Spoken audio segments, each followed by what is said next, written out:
இன்னைக்கு வீடியோவில் 1/2 kilo mutton வச்சு 3/4 கிலோ துளசி அரிசி போட்டு மட்டன் பிரியாணி எப்படி பண்ணலான்னு பார்க்கலாம். 1/2 கிலோ மட்டன், 1/4 ஸ்பூன் மஞ்சள், 1/4 ஸ்பூன் இஞ்சி பூண்டு விழுது போட்டு மட்டன் முழுகிற அளவுக்கு தண்ணி ஊற்றி 4 அல்ல 5 விசில் போட்டு தனியாக எடுத்து வச்சுக்கணும். பிரியாணிக்கு 4 வெங்காயம் எடுத்திருக்கேங்க.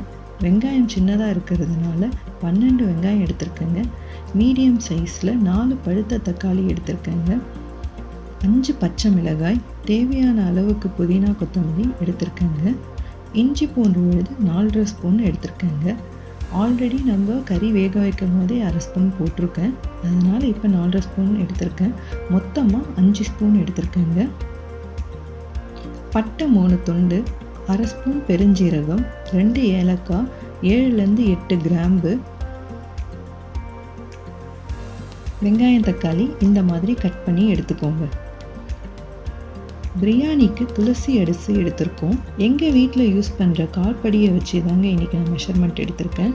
அதாவது 3 படி அரிசி எடுத்திருக்கேங்க. இதை நல்லா வாஷ் பண்ணதுக்கப்புறம் 20 நிமிஷம் ஊற வச்சு வடிகட்டி எடுத்து வச்சுருக்கேங்க. மட்டன் வேக வச்ச அதே குக்கரில் 1 ஸ்பூன் நெய் சேர்த்து 100 ml ஆயில் சேர்த்து எண்ணெய் சூடானதும் பட்டை, கிராம்பு, சீரகம், ஏலக்காய் சேர்த்துக்கோங்க.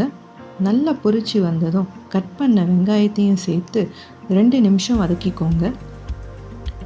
இப்போ 5 பச்சை மிளகாய் சேர்த்து கொஞ்சம் மல்லி, புதினா சேர்த்து வதக்கிக்கோங்க.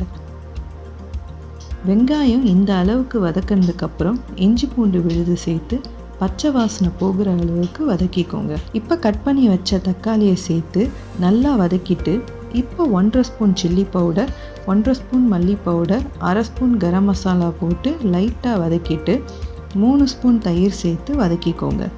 உப்பு தேவையான அளவுக்கு சேர்த்துட்டு மல்லி, புதினா இலையை சேர்த்து லைட்டாக வதக்கிக்கோங்க. இப்போ வேக வச்ச கறியை சேர்த்து நல்லா வதக்கிக்கோங்க. இந்த மாதிரி எண்ணெய் பிரிஞ்சு வந்ததும் தண்ணியை சேர்த்துக்கலாம். நார்மல் ஆர்ஓ வாட்டரும் மட்டன் வேக வச்ச தண்ணியை சேர்த்துருக்கேங்க. அதாவது 1 படிக்கு 1.5 படி தண்ணி ஊற்றிக்கணும். எந்த படியில் அரிசி எடுத்திருக்கேனோ அதே படியில் தாங்க தண்ணி எடுத்திருக்கேன். 3 படி அரிசிக்கு 5.5 படி தண்ணி ஊற்றிருக்கேங்க. தண்ணி நல்லா கொதி வந்ததும் அரிசி போட்டு கிளறி விட்டுக்கோங்க. இப்போ இதை டேஸ்ட் பண்ணி பாருங்கள். உப்பு ஒரு கல் தூக்கலாக இருந்தால் உப்பு கரெக்டாக இருக்குன்னு அர்த்தங்க. இல்லைனா தேவையான அளவுக்கு உப்பு சேர்த்துக்கோங்க. அரிசி போட்டு கொதி வந்ததும் மீடியம் ஃப்ளேமில் வச்சு 1 விசில் வரணுங்க. 1 விசில் வந்ததுக்கப்புறம் ஸ்டவ்வை நல்லா லோ ஃப்ளேமில் 5 நிமிஷம் வச்சுருங்க. 5 நிமிஷம் கழித்து ஸ்டவ்வை ஆஃப் பண்ணிவிடுங்க. ப்ரெஷர் அடங்கினதுக்கப்புறம் இதை ஓப்பன் பண்ணி பாருங்கள்.